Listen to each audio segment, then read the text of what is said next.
Buenos días, mi nombre es Juan Felipe Agudelo, soy parte de la clase de gestión de lo público a cargo del profesor Felipe Castro y el día de hoy realizaré una reflexión crítica de lo que ocurre en el país. En principio, al igual que Alejandro Gaviria dictaminó, todo intento de explicación para entender este conflicto y la crisis sociopolítica que ha azotado el país es de índole especulativa, porque si bien el descontento de la población, la marginalidad del país y la corrupción constante son variables visibles para Colombia como nación, no se puede haber previsto el estallido, la dimensión o fuerza de lo que generaron estas manifestaciones.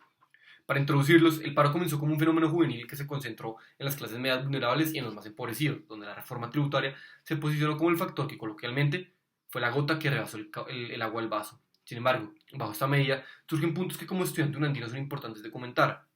El primero es hacer entender que las marchas no se dieron únicamente por la reforma tributaria, y a las personas que marcharon únicamente por esta, déjenme decirles que están en una equivocación total o parcial, porque si bien hay algunas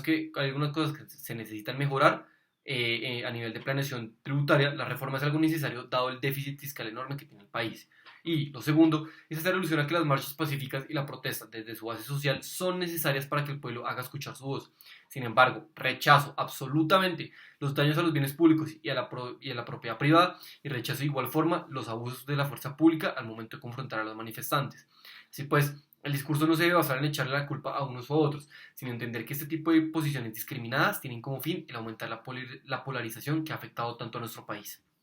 Ahora bien, enfocándoles de una visión de gestión de lo público,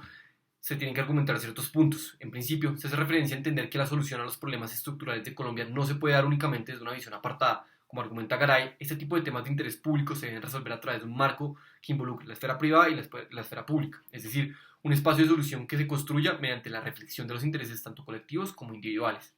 En este orden de ideas, el gobierno nacional debe entender que la participación ciudadana es necesaria para llegar a un consenso. En particular, lo público necesita este factor de inclusión para poder tener un proceso de deliberación en donde los colombianos puedan asumir su papel de actores no solo responsables, sino también racionales en la definición de los intereses colectivos del país. No obstante, acá se remarca la importancia de que estos espacios se den a través de ideas que se puedan aterrizar a la realidad colombiana y bajo una comisión de expertos por parte y parte. El segundo punto para comentar se basa en la formación de nuestras creencias a través de información vista en redes sociales y medios informativos. En el marco de las protestas, el informarse a través de redes sociales permitió un spread masivo,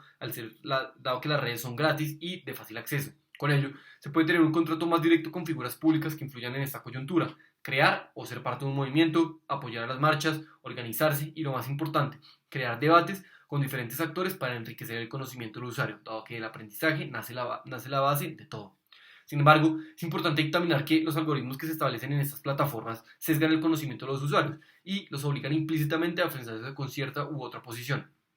Por otro lado, la cantidad de fake news y la desinformación de los usuarios genera una controversia total al infundir opiniones propias en la representación de un país. Por otro lado, es importante dictaminar también que para ese conflicto las redes sociales como Insta y Twitter empezaron a censurar ciertos comentarios, lo que atenta contra la libertad de expresión de las personas y con ello se aumenta el descontento social, al privarlos de su voz, de la voz en el sector tanto público como privado. Ahora bien, el tema de los medios informativos como RCN y Caracol han tenido unas connotaciones importantes sobre el desarrollo de la comunicación de las noticias. Sin embargo, antes que criticarlos, es importante entender que estas son empresas privadas e implícitamente siempre van a deber tener una posición no sesgada, pero sí afianzada a ciertas opiniones. A pesar de ello, se dictamina que esto no debería ocurrir de ese modo, dado que desde hace mucho tiempo la democracia informativa no existe y más aún está totalmente monopolizada, lo que tiene consecuencias fundamentales sobre la vista de los puntos de perspectiva diferentes a la tradicional de estos medios. Así pues, se empieza a sembrar un odio generalizado por parte de los ciudadanos hacia este tipo de cadenas y con ello se afecta la credibilidad aún más en el gobierno nacional al argumentar sobre la manipulación de la información. Sin embargo, al recurrir a estos medios alternativos también se tiene una visión manipulada, por lo que se da una crítica obsesiva, innecesaria y destructiva a los medios políticos del país, por lo que seguimos en un bucle sin fin, un conflicto civil, si se puede llamar así. En conclusión, al igual que Ostrom dictamina para la preservación de unos derechos de propiedad indefinidos, para que cesen las propuestas debe existir una acción colectiva fuerte entre los ciudadanos y el gobierno para que la sociedad funcione de la forma que tiene que funcionar. Lo público, al ser un proceso abierto, debe ser la base y o arena de discusión en donde se pueda dar la capacidad de una fiel representación de los colombianos. No obstante, acá entra a jugar un concepto de justicia como un factor determinante para direccionar las acciones que solventan las diferentes crisis en materia económica, social y política en el país. Es importante entender que